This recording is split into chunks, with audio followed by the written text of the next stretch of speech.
Bonsoir à toutes et à tous. Et en effet, j'ai reconnu beaucoup de têtes connues.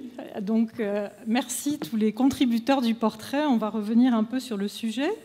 Je voudrais juste faire quelques mots d'introduction avant de vous livrer les résultats de l'étude sur le territoire. Juste quelques rappels méthodologiques pour ceux qui n'ont pas été des contributeurs.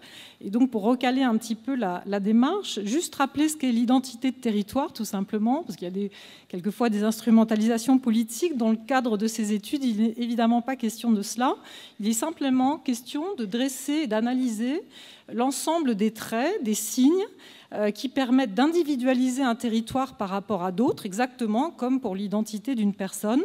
Ces marqueurs peuvent être des spécificités, c'est-à-dire des signes identitaires uniques ou en tout cas rares, mais il y a aussi des marqueurs qui sont partagés avec d'autres territoires et qui peuvent aussi être très importants dans l'identité. Ce qui est important de comprendre, c'est que c'est la combinaison de tous les marqueurs qui fait la singularité du territoire. Il ne s'agit pas de le réduire à un ou deux concepts, c'est toujours très riche l'identité.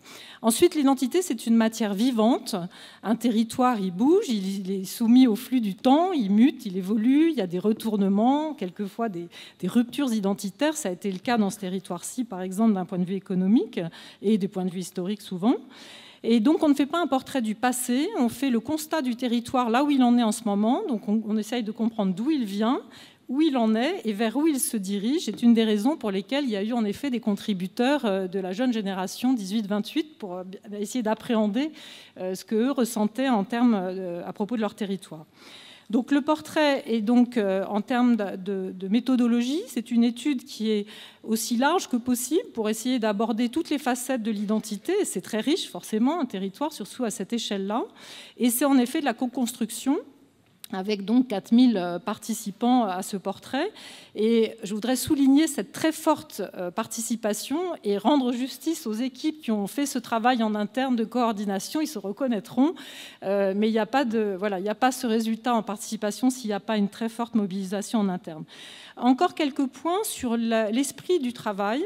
Il s'agit d'aborder le territoire dans sa réalité, donc avec autant de points positifs que possible, sachant qu'on veut en faire un travail de construction, mais quand même dans sa réalité, avec certains aspects plus négatifs, même si on a une neutralité un peu bienveillante. Et le deuxième point très important, c'est que dans cette approche, ensemble ne veut pas dire pareil. C'est un credo absolument fondateur dans le travail. Il ne s'agit pas de plaquer une identité globale sur tout le monde qui nierait les infra-identités, d'autant plus que dans ce territoire-ci, elles sont très présentes, peut-être plus encore que dans d'autres territoires, et que comme tous les territoires récemment composés, il y a de toute façon les deux grandes entités la ex-région qui ont leur force identitaire en propre. Et ce constat et cette philosophie dans le travail fait qu'on a fait un choix méthodologique de réaliser en fait deux portraits séparés et d'en faire ensuite la synthèse, de façon à ce que tous nos contributeurs nous parlent de ce qu'ils connaissaient vraiment, qui était leur ex-région. Et ce choix s'est avéré pertinent, vous allez le voir. La matière identitaire sur laquelle on travaille est très riche. C'est un creuset dans lequel on travaille avec des données objectives pour essayer d'être au plus près de la réalité du territoire, avec toutes les données chiffrées.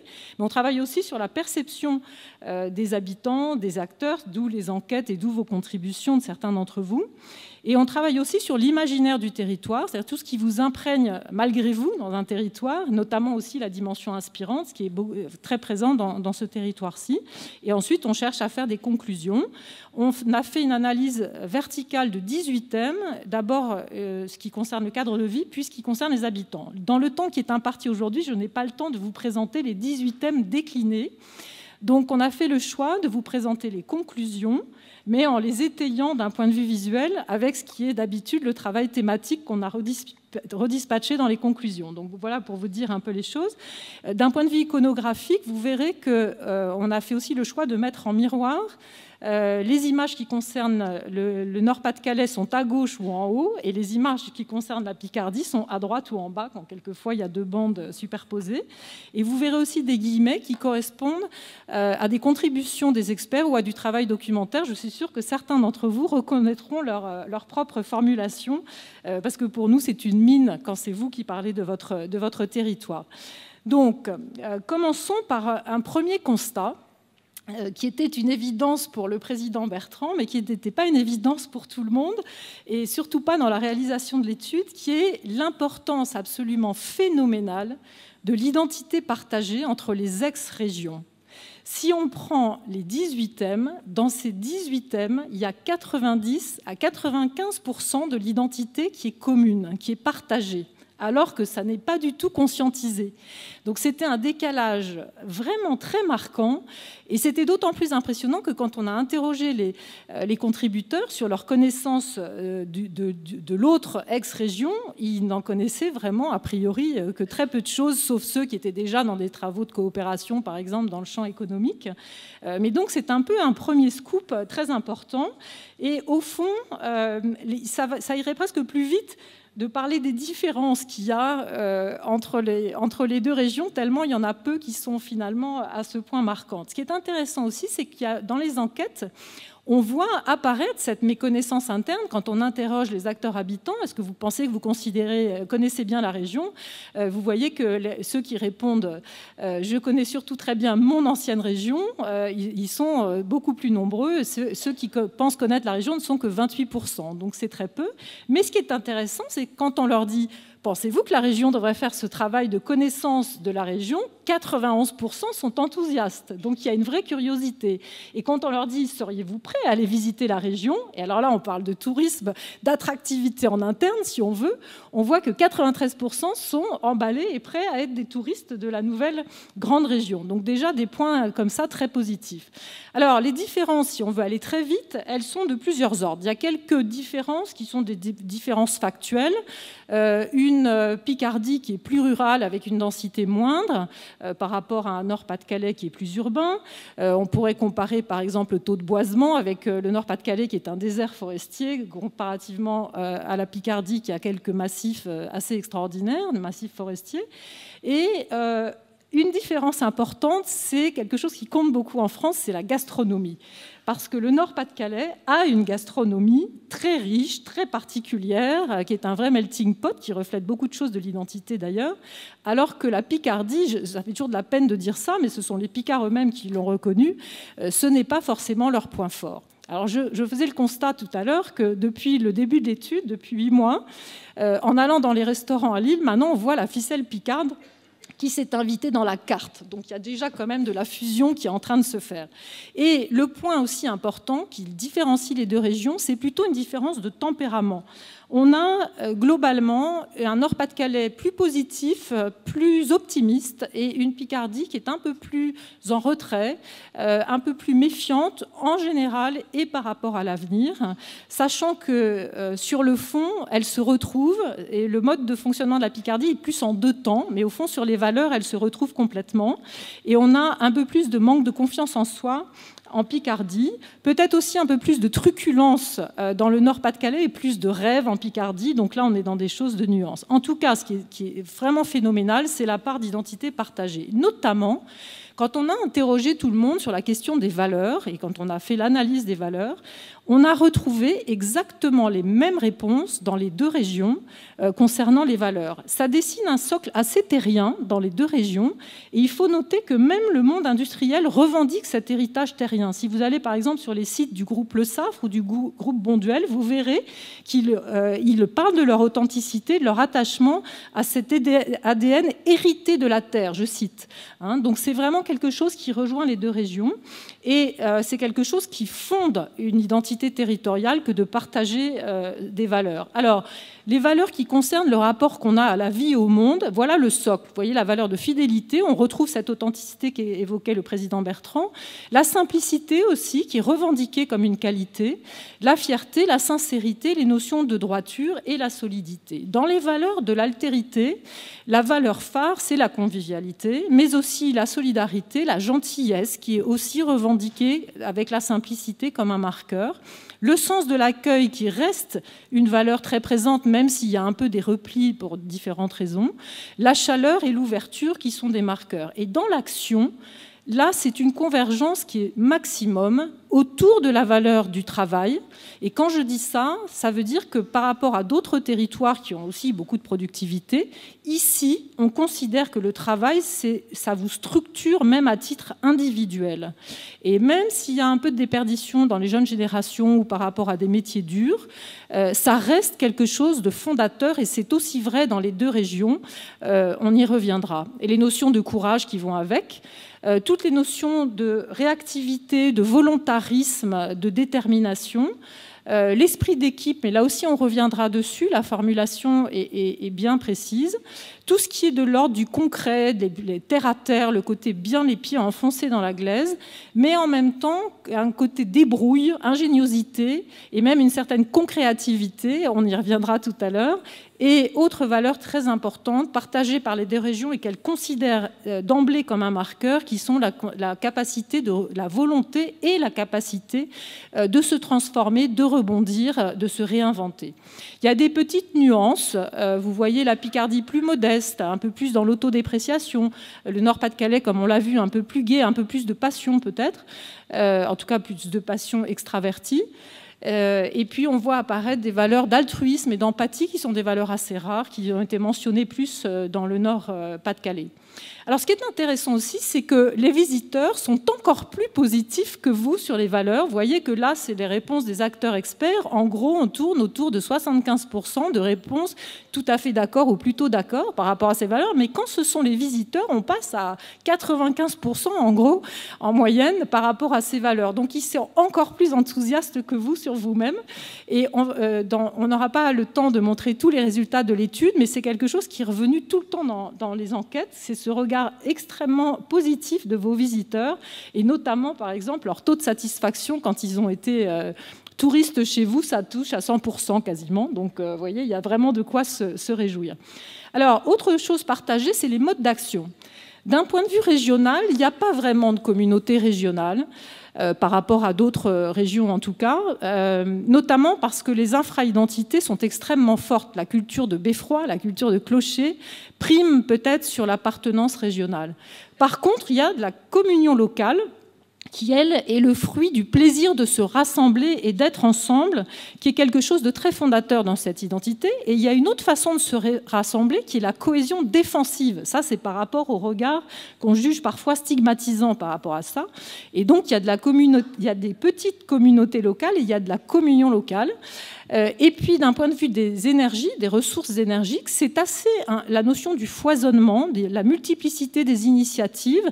Et pendant longtemps, il y a eu une forme de faiblesse dans la culture du collectif dans ce territoire, notamment à cause de ces gros égos des infra-identités. Mais de plus en plus, on voit apparaître par l'influence du collectif économique, et en particulier l'esprit cluster, l'esprit de transversalité qu'il y a dans les pôles de compétitivité.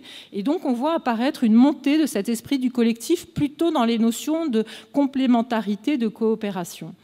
Autre point intéressant, c'est qu'il y a une sorte de mode de fonctionnement particulier dans la culture de projet qui est très partagée dans les deux régions. On retrouve cette notion du volontarisme sous toutes les formes, un volontarisme qui peut s'appuyer sur une culture du travail très solide qui permet de transformer les choses concrètement. Il y a une approche qui est très pragmatique, donc elle est à la fois ciblée pour identifier les problèmes et à la fois elle est panoramique, elle fait le tour du problème à régler. Et puis il y a quelque chose de caractéristique, c'est qu'ici l'esprit d'innovation, il est appliqué, il est au service du concret, il est inspiré par le terrain, il est là pour résoudre une problématique précise. C'est pour ça qu'on a créé ce néologisme de la concréativité, qui était une façon de spécifier l'innovation, parce que tous les territoires revendiquent d'être innovants, c'est un peu la langue des collectivités territoriales. Et ce qui s'ajoute encore à ça, qui est spécifique, et là encore on peut retrouver ça par exemple dans les sites des grandes entreprises du territoire quand elles parlent de leurs valeurs, c'est la question de l'engagement dans la durée, le long terme, la notion de la pérennisation, et là on retrouve les valeurs qu'on a vues de l'opiniâtreté, de la constance, etc. Voilà, maintenant venons-en aux marqueurs. Donc la combinaison, elle est extrêmement riche puisque nous avons au total 16 marqueurs clés dans ce territoire, ce qui est vraiment beaucoup. Le premier marqueur, c'est celui des racines et des totems. Et là, on voit la dimension très ancrée du territoire autour des valeurs d'authenticité, de simplicité. Et ça se base en premier lieu sur des racines immémoriales, puisqu'il y a une présence et une occupation humaine extrêmement ancienne. Vous savez que la terrasse de Saint-Acheul à Amiens a même donné son nom à une civilisation du Paléolithique. Et c'est une région où il y a une des plus grandes concentrations de temples et de sanctuaires celtiques, par exemple. Des racines immémoriales aussi, avec l'influence très grande donc des Celtes. D'ailleurs, il y a eu une christianisation assez tardive, seulement après la conversion de Clovis vers 500. Donc en gros, même s'il y a eu avant des signes, bien sûr, de christianisme, mais c'était assez ancré comme ça dans cette culture celtique. L'ancrage forcené, ça c'est un autre aspect de ces racines. La valorisation, par exemple, des productions locales avec des marques régionales, mais aussi cet attachement à ces micro-identités qui toutes génèrent un attachement viscéral au territoire, mais avec une spécialité quand même de cette région qui est l'ancrage économique. C'est-à-dire qu'on voit beaucoup le monde entrepreneurial, notamment dans le Nord-Pas-de-Calais, mais pas seulement, qui cherche à maintenir les sièges sociaux pourtant d'entreprises internationales, par exemple, les fonds d'investissement dédiés aux entreprises locales, les réseaux locaux, etc. Donc ça, c'est vraiment un ancrage marqué. Autre chose aussi, c'est la dimension de la culture terrienne que j'évoquais tout à l'heure, et aussi des régions qui se revendiquent comme populaires, au bon sens du terme, c'est-à-dire le côté à la bonne franquette, je cite, sans chichi, des vrais gens, pas de paraître, et l'argent ici étant un marqueur, peut-être un marqueur social moins important qu'ailleurs. Dans les deux régions, vous avez aussi, dans cet ancrage, un sentiment partagé d'appartenance au Nord, au sens, bien sûr, large, au sens culturel, que partagent les Picards. Et on voit apparaître des motifs d'optimisme dans cette étude sur le sentiment d'appartenance aux Hauts-de-France. Déjà, il y avait eu une enquête en 2014 qui montrait une majorité des habitants qui étaient favorables à cette fusion. Mais vous voyez à droite le tableau qui a été réalisé dans l'enquête auprès des acteurs habitants. Et quand on leur demande est-ce que vous êtes fiers, est-ce que vous êtes attachés, est-ce que vous y voyez un avenir, est-ce que vous vous y sentez bien, vous voyez que les chiffres sur plutôt d'accord et d'accord, on tourne au-delà de 75% et pour certains, on tourne à 90% quasiment. Donc ça, c'est des signes déjà d'appropriation positive de la région. Les racines, c'est aussi le fait qu'il y a des traditions et des repères pérennes dans ce territoire, que ce soit des rituels et des institutions comme les marchés ou les estaminets ou la chasse souterraine, par exemple, la chasse maritime. L'importance aussi de la dimension familiale qui reste extrêmement forte. D'ailleurs, c'est la première région pour la proportion des familles nombreuses, par exemple. Et aussi, autre raison de ces racines, c'est qu'il y a une continuité identitaire très forte dans ce territoire. Vous avez énormément de signes et de marqueurs qui sont présents et influents de très longue date, séculaires pour certains, millénaires même pour d'autres. Et dans beaucoup d'éléments d'analyse, on peut dire depuis l'époque médiévale, voire quelquefois depuis l'Antiquité, comme la gestion de l'eau, par exemple, ou la tradition du commerce que vous voyez là. Et la plupart des grands marqueurs économiques, que ce soit la dimension de l'agriculture, du textile et même de la sidérurgie, de la métallurgie, sont extrêmement anciens, comme la dimension portuaire. Le tourisme également, qui a une histoire ancienne, puisque les premiers bains de mer en France étaient à Boulogne-sur-Mer. De la continuité aussi sur le plan historique, avec des régions qui ont été des enjeux stratégiques depuis l'Antiquité, donc qui ont subi évidemment le destin très mouvementé qui en est le pendant.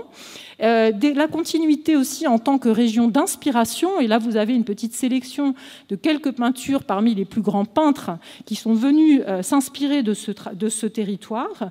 Et également, pourquoi j'en ai mis totem, c'est parce qu'il y a une profusion de symboles et d'emblèmes associés à ce territoire. Prenez la couleur rouge du poppy, la couleur de la mémoire pour tous les pays du Commonwealth, ou les fameux pavés l'enfer du Nord, tout le monde connaît ça en France, ou le charbon, bien sûr, pour le Nord-Pas-de-Calais, mais prenez la brique qui est partagée dans les territoires, c'est vraiment devenu un emblème.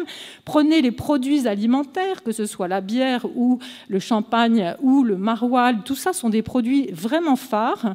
Prenez maintenant le patrimoine. Dans chacune de ces régions, vous avez un certain type de patrimoine qui est connu et associé à ce territoire, et même des facettes identitaires, celle de de l'extraction et de l'exploitation du charbon est très marquée pour le Nord-Pas-de-Calais. Et récemment, malheureusement pour elle, la région devient aussi emblème de cette problématique qui la dépasse, de la question des migrants.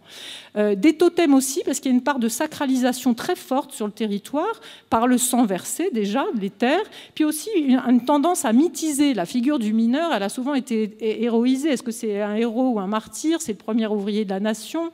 Et puis toutes ces femmes héroïques dans les deux territoires qui ont été des défenseuses et des incarnations de la valeur du courage, et le mythe Jean Bart, bien sûr, toute la tradition sur le littoral des corsaires et des pirates. Deuxième marqueur, c'est l'ouverture et l'universalité. Naturellement, la région est ouverte. D'abord parce que par son relief, qui est quand même assez faible, même s'il y a des contrastes, on y reviendra. Par le fait qu'il n'y a pas de frontière naturelle qui sépare ces deux ex-régions, et qu'elle est même une incarnation du melting pot dans sa cuisine, comme on disait tout à l'heure. Donc elle est ouverte à l'extérieur. Elle est aussi ouverte, évidemment, par sa situation géostratégique au cœur de l'Europe du Nord, enfin à la porte d'entrée de l'Europe du Nord. C'est un atout qui revient absolument en permanence dans tous les éléments de communication du territoire, quelle qu'en soit l'échelle. Vous voyez, là, j'ai pris une capture d'écran d'une école de Lille, où que ce soit dans les raisons pour lesquelles Amazon s'est installé, on retrouve la vieille affiche qui pour Boulogne, tout le monde valorise cette situation, et l'accessibilité très remarquable avec la jonction entre l'Île-de-France et la Belgique, mais aussi avec l'Angleterre, et l'ouverture sur le détroit le plus fréquenté du monde. Mais on pourrait aussi dire que c'est un carrefour en ornithologie.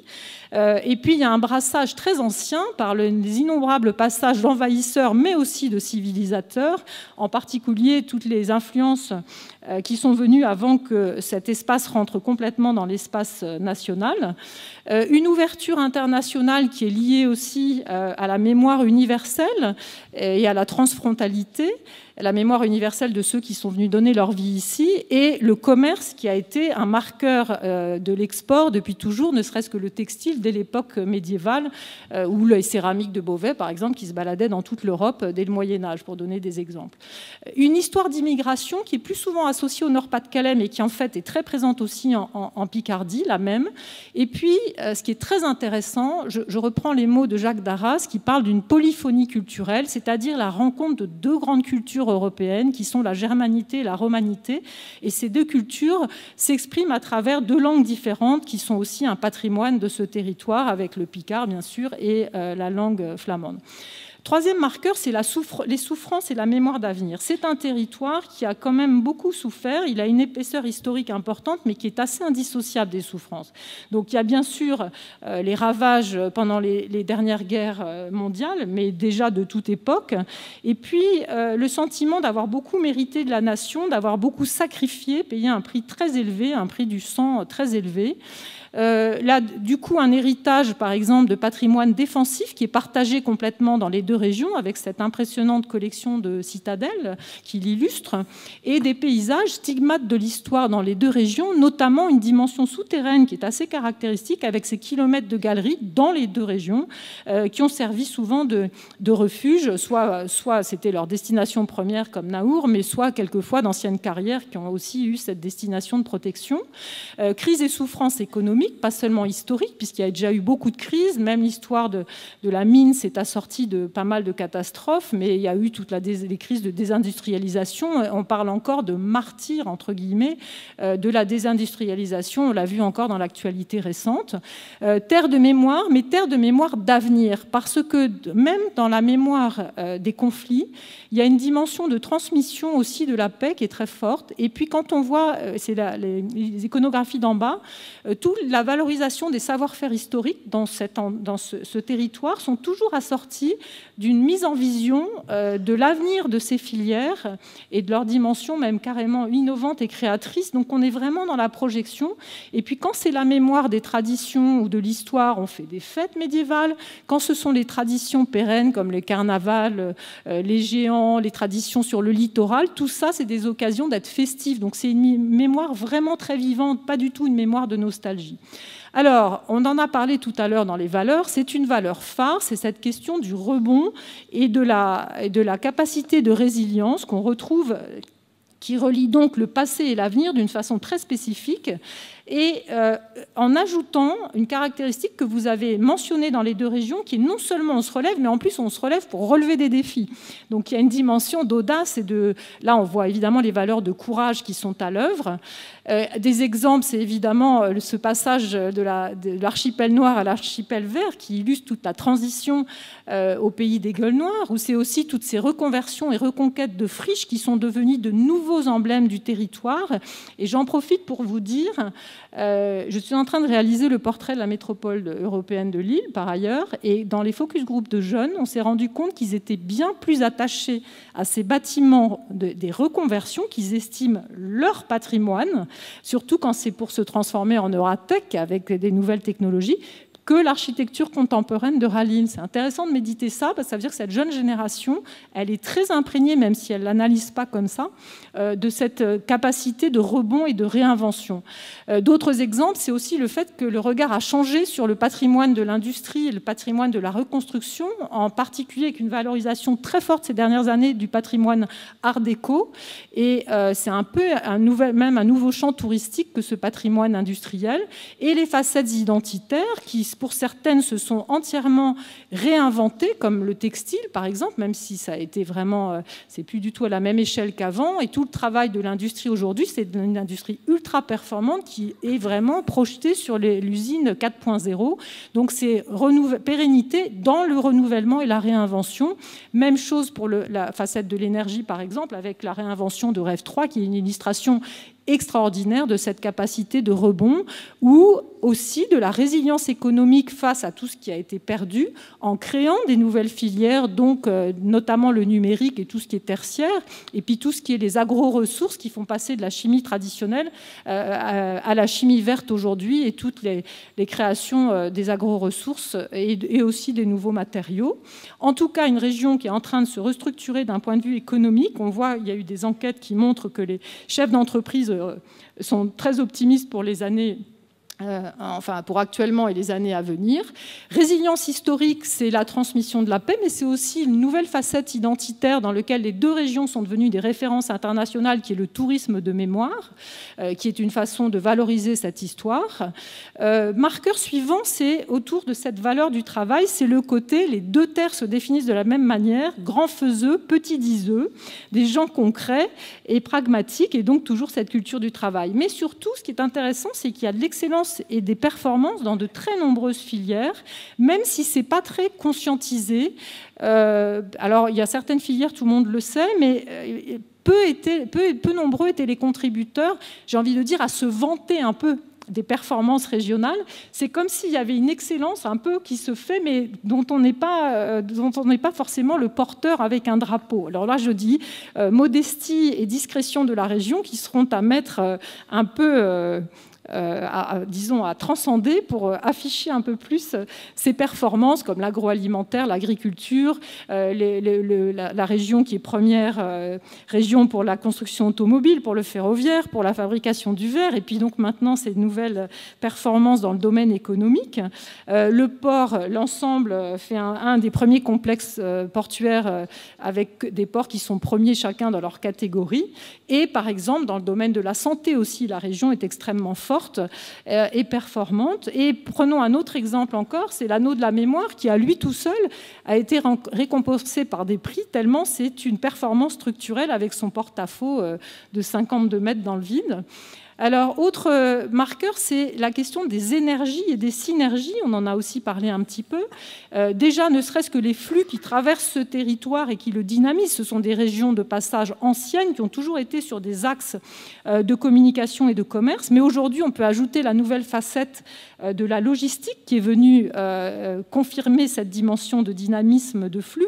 Et puis, il y a toutes les dynamiques transfrontalières qui existent avec les coopérations, avec les régions et notamment avec la Belgique, du volontarisme dans tous les domaines, et on va en voir quelques exemples. Par exemple, les paysages ici sont très anthropisés, ils ont été complètement métamorphosés et travaillés par l'homme, et même amendés en termes de qualité des sols. Du volontarisme, par exemple, dans la valorisation de la qualité et la préservation de la qualité et de la richesse environnementale, mais aussi, par exemple, il y a un problème ici de mobilité, on le sait, il y a des initiatives qui ont été mises en place dans les différents différents territoires, l'Oise avec son pass permis ou le pass TER études. Voilà, toujours du volontarisme pour pallier à un problème et trouver une solution concrète. Ou par exemple, le volontarisme de créer une filière de silver economy quand on voit les projections démographiques qui fait que la région va en effet avoir 40% de seniors à l'horizon de 2020. Autre exemple encore, c'était le choix stratégique de développer la dimension culturelle du territoire, qui fait qu'elle est maintenant vraiment actée comme la région des musées notamment, mais même il y a eu tout ce boost avec l'île capitale européenne de la culture qui déborde largement, et aujourd'hui un choix stratégique très fort, puisque c'est désormais la deuxième région française en termes de dépenses absolues pour la culture. Donc on est vraiment sur des axes, on y va, et on y va de façon très concrète. Donc des multiples ressources dynamiques humaines. Il y a en règle générale des régions d'énergie, mais aussi la jeunesse qui est très importante puisque c'est la région la plus jeune de France, de province, pardon, et puis une fécondité qui est la plus élevée de France métropolitaine. C'est aussi une région universitaire, donc il y a toute la force de la masse académique et de la jeunesse étudiante. C'est la troisième région pour l'enseignement supérieur et la première région notamment pour l'enseignement des ingénieurs. Des régions sportives aussi, avec une offre très riche où on a un peu l'embarras du choix. Il faut souligner la place du vélo qui est très partagée et un peu emblématique dans les deux territoires. Et on peut aussi parler maintenant des convergences et des synergies. Il y a quand même 8 pôles de compétitivité dans le territoire. Et on parlait tout à l'heure de l'esprit cluster qui s'est développé. Et en plus, au sein des tribus, entre guillemets, il y a une culture très ancienne du réseau. Et par exemple, c'est une des régions où le réseautage professionnel, le nombre de réseaux qui ont été créés d'entrepreneurs, par exemple, est une des plus élevées. Il faut aussi souligner des liens spécifiquement assumés et souvent très innovants entre le monde de l'entreprise et le monde de l'université, ce qui est souvent un peu un tabou. Ça tente à disparaître, mais ici, c'est vraiment assumé en particulier. Ensuite, c'est à cette dimension de concréativité, de la dimension d'un territoire qui est toujours en avance, qui a été, par exemple, là, c'est l'illustration avec le béton armé, qui a été le matériau qui emblématise la modernité dans la construction, évidemment à cause de la reconstruction qui a été nécessaire, mais même encore sur le chantier, comme en bas à droite de la citadelle à Amiens, il y a encore de nouveaux brevets qui viennent d'être déposés par rapport à la terre cuite, à la brique. Donc c'est toujours un esprit d'innovation, et à peu près dans tous les domaines, c'est peut-être la partie la plus épaisse de l'étude, qui fait 350 pages. Il doit y avoir au moins 20 pages d'exemples dans tous les secteurs, que ce soit artistique, économique, design, santé, environnement, transport, quel que soit le sujet, la région a été innovante de longue date et elle continue à l'être d'une façon très importante. Là, par exemple, dans la question des l'énergie, des éoliennes ou la question de la transition énergétique. En architecture, ça a été des terres d'innovation, ne serait-ce que parce que la Picardie est le berceau du gothique, donc c'est une histoire qui remonte à loin. Et puis, par exemple, là, dans les transports urbains, dans chacune des régions, il y a des exemples, notamment Compiègne, qui a été la première ville il y a 40 ans à faire des transports gratuits, pour donner un exemple très emblématique qui est maintenant copié par les autres. Et donc cette notion d'importance qui est accordée au design et qui illustre bien cette question de la concréativité, puisque le design, c'est une façon de mettre le beau et l'innovation au service du quotidien et de la personne. Voilà, donc ça c'est important. Pionnière de l'innovation sociale aussi, avec toutes les luttes sociales qui ont débouché sur des avancées et de vrais progrès dans les questions sociales. Et même encore en tant que berceau de pensée, puisque les grandes figures de la pré-réforme et de la réforme sont issues du territoire. Et on pourrait aussi dire que la première problématique des foulards en France a eu lieu à Creil, qui était un peu le début d'un phénomène de société. Donc souvent un berceau ou une source de création. Altérité, individualité, c'est une relation très importante de ce territoire sur la question de la place de la personne. Le sens de l'autre, le goût de l'autre, un pour tous et tous pour tous, comme disait un des contributeurs.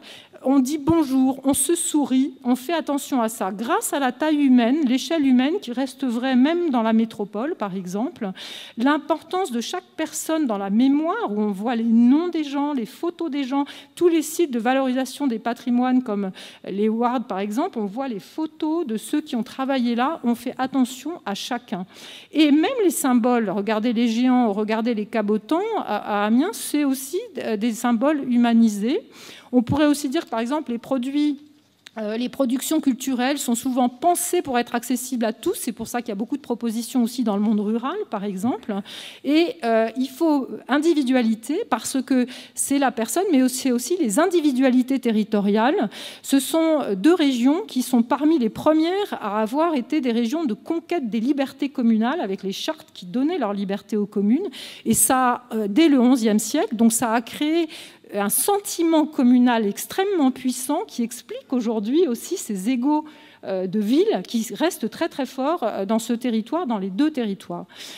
Convivialité, ça c'est une des 2 valeurs phares du territoire. Elle est connue à l'extérieur, mais elle est vraiment vécue aussi par vous. Tout est prétexte à se retrouver. Que ce soit en effet une braderie, une raiderie ou que ce soit un carnaval. En tout cas, là, on est dans la communion et la dimension, par exemple, d'événements qui rassemblent. Et d'ailleurs, la région, en particulier là, le Nord-Pas-de-Calais, a une qualité de supporting qui est connue pour être exceptionnelle. Mais vous noterez que le pâtissier d'Amiens, avant un match, fait des éclairs qu'on peut croquer par un bout selon son supporting. C'était assez drôle. Et le territoire est aussi connu pour être le meilleur public sur un plan culturel. Un artiste qui veut rôder son spectacle, il vient ici, il a vraiment la mesure de ce que va donner son spectacle.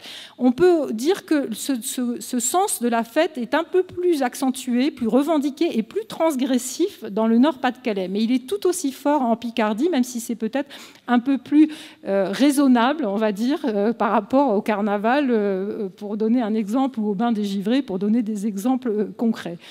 Bien-être et bien vivre, c'est pas vraiment un art de vivre comme certaines régions le revendiquent avec une notion de raffinement. C'est plutôt la notion d'une bonne qualité de vie au quotidien, dans un cadre de vie qui est simple, où on se sent bien, avec l'eau comme élément structurant dans le cadre, une qualité d'air qui est relativement bonne, même s'il y a un problème de poussière, de petites poussières fines, mais quand même, globalement, les marqueurs sont en général bons pour la région. Un même attachement au plaisir de bouche, même si la Picardie n'a peut-être pas une gastronomie aussi poussée, elle a le même goût pour les confréries et autres fêtes qui concernent la gastronomie. Un climat qui est assez océanique, donc assez doux, et vous noterez quand même, vive la pluie sur la photo d'en bas à gauche, qui est une illustration de la capacité de ce territoire à positiver, y compris les questions climatiques. Et il y a des listes de contributions de votre part sur cette question du climat qui sont absolument formidables pour expliquer à quel point c'est un atout, à quel point ça a un impact positif sur les modes de vie. La seule chose dont on se plaigne un peu, c'est le manque de lumière par moment, mais pas la pluie. Beaucoup de paysages qui font du bien aussi par leur charme. Ça, c'est toute la partie plus bocagère, les paysages d'eau auxquels vous êtes tous très attachés dans les 2 ex-régions. La qualité environnementale, avec une collection incroyable de biotopes spécifiques et une qualité de protection de l'environnement qui est extrêmement grande. Et puis, même en ville, des espaces de nature, une culture des jardins, une offre qui permet d'avoir une vie animée. Tout le monde disait on peut tout faire ici, avec des loisirs assez simples, mais aussi plein de choses même à l'échelle des villages. Et puis, un caractère bon vivant au quotidien qui ancre très très bien la région dans le présent, y compris avec une facette de joyeuse sensualité. Vous voyez en bas, c'est mes prises de guerre pendant la visite de territoire, partout entre les fesses de Vénus qui sortent de l'archéologie, des fouilles archéologiques, et celles qui se baladent en plein milieu de Valenciennes. Il y a beaucoup des Trois Grâces, et il y a beaucoup de sensualité comme ça dans ce territoire. Alors, une dimension d'affectif et de générosité. Alors, le marqueur le plus fort, là, ce sont ces 2 valeurs que vous considérez comme centrales, qui sont la solidarité, même si elle est peut-être un peu moins à l'œuvre qu'autrefois, elle l'est quand même beaucoup toujours à l'échelle de la proximité, comme un rempart d'ailleurs contre la misère dans les régions qui sont les plus défavorisées, et puis un sens de l'accueil qui reste toujours une tendance majoritaire, beaucoup d'associatifs et d'engagement de bénévolat. Également un caractère généreux, par exemple, dans le côté polychromique de ces villes où il y a quelque chose qui déborde comme ça assez joyeusement, ou dans cette fameuse gastronomie, des jeunes disaient, moi ce que j'aime ici, c'est quand je vais au restaurant, je sais que ce sera paradin, il y aura de quoi manger, ce sera généreux, et ça fait partie du plaisir de cette gastronomie. Alors, dimension affective, c'est parce qu'il y a des égos très sensibles et réactifs ici, qui sont le fruit de l'histoire, et on voit bien sur toutes ces façades de mairies comme Dunkerque ou comme Valenciennes à bien mérité de la nation, tout le poids du rapport un peu difficile avec la nation, sur le fait que malgré les reconnaissances, malgré les dommages de guerre, il y a quand même le sentiment qu'on n'a pas forcément été compris tout à fait, et ceux qui ont été obligés de partir pendant la guerre et se sont fait traiter de boches du Nord dans les régions du Sud, ça les a profondément marqués, par exemple. Mais il y a aussi des déséquilibres d'ego en interne entre les deux ex-régions, mais aussi au sein de chacune de ces régions, entre le Nord et le Pas-de-Calais, entre la métropole et les deux autres territoires. Bref, c'est pas si simple.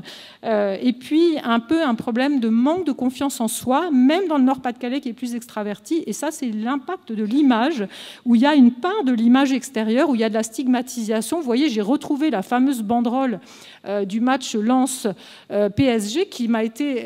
moi, je ne connaissais pas ça, mais dès que j'ai commencé la visite, tout le monde m'a parlé de cette histoire vraiment comme une blessure. Tout le monde s'est senti concerné. Ou la façon dont la presse a relaté l'affaire d'Outreau en faisant du misérabilisme social. Alors, un marqueur qui est passionnant, parce qu'on le trouve quasiment nulle part, c'est le marqueur du souffle. Alors, bien sûr, il y a la question de la respiration au sens propre, le vent sur le territoire, mais si on écoute par exemple le poète Emmanuel Louton, il dit « le souffle immensément profond, surgissant du fond de nos plaines de terre, ou de mer ». Donc c'est vraiment un souffle qui transcende avec ces paysages ouverts. Il y a aussi le souffle de l'inspiration avec ces splendides ciels-paysages et même ciels-spectacles, et puis toute la dimension inspirante dans tous les arts, on l'a évoqué tout à l'heure, mais c'est vrai que c'est le cas dans tous les arts, y compris la littérature et récemment le cinéma. Le souffle des aspirations aussi, parce que quel autre territoire peut se targuer d'avoir une utopie qui a duré 100 ans, réalisée et réussie, comme le Familistère de Guise par exemple, ou d'avoir été la terre d'accueil de Jules Verne, qui a été quand même un visionnaire. Et le souffle de la spiritualité sont des régions qui ont joué un assez grand rôle aussi dans la chrétienté, une fois qu'elles ont été christianisées. C'est un Picard qui a prêché la première croisade, par exemple. Et le souffle aussi du sacré, pas forcément religieux, quand on voit que les arbres à loques existent encore dans les deux régions, par exemple. Donc on est à la limite des pratiques du magique. Ça, c'est le fond celtique qui remonte. Et puis, le souffle très important de l'imaginaire, parce que les deux territoires sont vraiment considérés comme des terres de poésie. Et vous voyez, c'est pas que le souffle au sens le vent, et le nom du spectacle d'Ailly-sur-Noix, le dernier, qui est ce souffle épique, qui s'appelle le souffle de la terre, répond bien à cette dimension-là. Il y a une dimension de liberté parce que ce sont des terres de résistance extrêmement actives, dans les deux dernières guerres notamment, avec des journaux d'ailleurs qui sont issus de la résistance, et un attachement à la liberté, un côté assez frondeur qui s'exprime par un côté du sens de la dérision, de l'autodérision assez marqué, et ce côté un peu borderline des territoires frontaliers où il y a toujours un petit fond de contrebandier qui s'exprime, voire un fond contestataire. Vous voyez ce Picard qui s'est attaqué l'Espagne, par exemple. Il y a quelque chose, là encore, du souffle de l'audace. Autre valeur, c'est l'immensité, enfin, marqueur, c'est l'immensité et la grandeur. C'est vrai... Ah, il y a une photo qui a disparu, désolé. C'est vraiment un territoire de géants ici, que ce soit sur des paysages géants comme les 3 grands sites de France, notamment, qui sont doublement des grands paysages, grands par leur qualité exceptionnelle, mais grands aussi par les espaces. Et puis, le patrimoine qui se caractérise à la fois pour la même raison, par sa qualité, tous les labels UNESCO sont là pour le certifier par exemple, mais aussi par sa taille, souvent démesurée, sa verticalité comme ça, sa quête de hauteur extrêmement marquée. Les lieux de mémoire, même chose, sont marqués au sceau du gigantisme. Et on pourrait aussi parler de grandeur de destin et d'âme pour le rôle que le territoire a joué dans l'histoire et la puissance de la France, à la fois comme haut lieu ou comme contribution des sacres, par exemple, ou des grandes batailles qui ont fait le destin du pays. Et on pourrait aussi parler de la terre de naissance de géants de la littérature, par exemple. Force, intensité et relief, ça c'est un marqueur qui s'exprime de différentes manières. D'abord, il y a le côté sensoriel, la force des sensations. Et c'est un territoire qui est très organique. Il y a une beauté, une force du vivant qui s'exprime et les éléments qui s'expriment très fortement aussi. On pourrait parler aussi de la dimension de la météo très changeante, qui est quand même assez prégnante. Les paysages aussi qui sont très changeants. Les lumières qui sont aussi très prégnantes et qui sont très spécifiques parce qu'il y a de nombreuses spécificités qui donnent du relief à ce territoire. Dans toutes les facettes, quasiment, il y a des spécificités fortes. Là, je prenais l'exemple des lumières sur la côte, que ce soit la baie de Somme ou la Côte d'Opale, qui sont connus pour leur caractère unique, mais aussi, par exemple, ces paysages de montagnes humaines que sont les terrils ou que sont les cathédrales qui émergent comme ça, comme celle de Laon sur son piton. Autre spécificité dans l'habitat, par exemple, avec ce côté motif répété qui revient partout dans le territoire, ou autre aspect qui vient nourrir cette question de la force, c'est la force de caractère des habitants. Vous vous êtes exprimé de la même manière dans les deux ex-régions pour parler d'un côté, d'un rapport à la vie et aux autres assez frontal, assez direct. Quelqu'un disait caractère bien trempé, voire côté même un peu bourru. Et je rajouterais à cette solidité ce qu'on a vu tout à l'heure sur la solidité des valeurs communes, parce que quand on a un socle commun pareil, c'est très très fort. Alors, diversité, richesse et panoramique, c'est pour dire que dans tous les thèmes, les 18 thèmes, on a une diversité extrême qui fait du 360 degrés. C'est pour ça que le document final fait 350 pages, qui n'est jamais arrivé. Et on voit un déploiement, un foisonnement de tous les aspects et de l'identité. Prenez les couleurs, il y a une très large gamme des couleurs du Nord qui se complètent par toutes ces couleurs liées à la craie, au sable, au blé. Prenez la dimension de la roche ou des sols, c'est la même chose. Vous avez un panel incroyable de diversité, même si la craie est très prégnante. Prenez les lumières, entre les lumières très douces, très intimistes, un peu brumeuses de l'arrière-pays ou celles du bord de mer. Prenez les paysages, là encore, un déploiement de paysages qui est assez insoupçonné pour les gens qui ne sont jamais venus ici. La richesse sur le plan environnemental, ornithologique, la présence des chevaux d'ailleurs dans les deux régions, la diversité extrême, l'hétérogénéité de l'habitat local, et prenez encore là la diversité du patrimoine, mais vous noterez que ce sont les mêmes typologies. En haut, c'est le Nord-Pas-de-Calais, en bas, c'est la Picardie, et vous avez les mêmes typologies de patrimoine qui émergent, que ce soit l'Antiquité, le bâti religieux, et notamment les cathédrales, les villes patrimoniales, les châteaux de toutes les époques, y compris en Nord-Pas-de-Calais, ce qui est moins connu, l'architecture de villégiature et l'architecture vernaculaire qui est très diversifiée. Diversité aussi dans l'offre culturelle, par exemple. Donc on retrouve ce foisonnement à tous les niveaux. Dernier marqueur, c'est la question des contrastes et des records. Parce que là encore, dans tous les thèmes, vous avez du contraste en interne qui est très marqué. Que ce soit les couleurs, que ce soit le type de topographie. Même s'il y a une dominante d'ouverture, il y a aussi des contrastes très forts. C'est les premières falaises qui arrivent depuis le nord de l'Europe. Mais il y a aussi des contrastes sur l'accessibilité au réseau. Et là, vous avez aussi le côté record, qui est un marqueur très fort de ce territoire. Il y a un caractère superlatif de performance. Mais malheureusement, ce ne sont pas que des performances positives. Il y a aussi des performances en négatif. Là, j'en ai mis des positifs pour vous donner quelques exemples, mais vous avez aussi, malheureusement, un caractère superlatif comme l'illettrisme. Ce sont les deux régions où il y a le plus d'illettrisme en France. Elles sont au premier et deuxième rang. Et sur la question des problèmes sociaux, des taux de pauvreté, du nombre de bénéficiaires, des aides sociales, etc., des familles surendettées, sur tous ces sujets, vous êtes premier ou deuxième, enfin parmi les premiers. Et même chose sur les questions de santé, qui sont des questions aussi des marqueurs très difficiles dans le territoire. Donc, toujours des records. Voilà, donc voilà nos 16 marqueurs. Vous voyez que ça fait vraiment quelque chose d'extrêmement riche. Là encore, on retrouve ce côté panoramique. Et on peut rajouter là-dessus un marqueur qui est celui de la question du regard en interne. Plusieurs questions se posent. Il y a la question du réel qui résiste, c'est-à-dire qu'il y a quelquefois des croyances dans le territoire, mais la réalité vient contredire ces croyances. Je prends pour exemple la question de l'esprit entrepreneurial en Nord-Pas-de-Calais, que certains des contributeurs m'ont vanté, que j'ai pris pour argent comptant au début, pour m'apercevoir finalement que c'est une des régions où le taux entrepreneurial est un des plus faibles en France, ce qui est un héritage de la culture du salariat, la culture ouvrière, qui n'est pas très propice forcément à l'esprit d'initiative. Et il y a des croyances un peu sur plein de sujets comme ça. Et puis, comme disaient certains, c'est quelquefois difficile par rapport à la fierté régionale quand le réel, c'est ces difficultés sociales ou de santé que j'ai expliquées un petit peu avant. Et puis, il y a cette question aussi de la méconnaissance en interne, méconnaissance mutuelle, mais méconnaissance aussi au sein de sa propre région sur sur les performances par exemple, qui fait que tout ce bel ensemble de marqueurs quelquefois est un peu occulté. Les marqueurs qui sont les plus originaux au regard de l'expérience comparative de 60 territoires maintenant, depuis 15 ans, ce sont ceux-là qui sont les plus marquants. La convivialité, c'est une valeur qui est partagée, mais le sens de la fête, ça l'est moins. Et quelques-uns des marqueurs, comme l'immensité, la grandeur, le souffle, la liberté, sont vraiment des marqueurs très forts, ainsi que cette capacité de rebond. Maintenant, on a essayé de regrouper ces différents marqueurs, on arrive à la fin, pour essayer de dégager des concepts clés un peu qui soient capables de résumer cette identité pourtant si riche et foisonnante. Mais c'est le travail d'entonnoir dont le territoire a besoin ensuite pour mettre en musique ce travail sur l'identité. Et on voit apparaître 3 grands concepts.